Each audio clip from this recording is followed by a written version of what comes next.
Nasakote sa isinagawang buy-bust operation ng Pasig City Police Station ng Eastern Police District ang isang lalaking drug suspect sa kahabaan ng Barangay Rosario sa Pasig City. Kinilala ang suspect na si alias Nono, 51 anyos, isang welder at residente ng naturang barangay.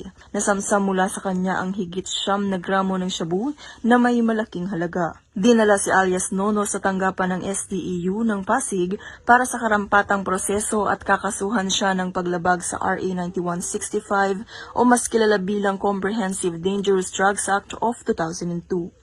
Sumailalim din siya sa drug test at medical examination habang ang mga nakumpiskang droga ay isinumite sa EPD Forensic Unit para sa pagsusuri.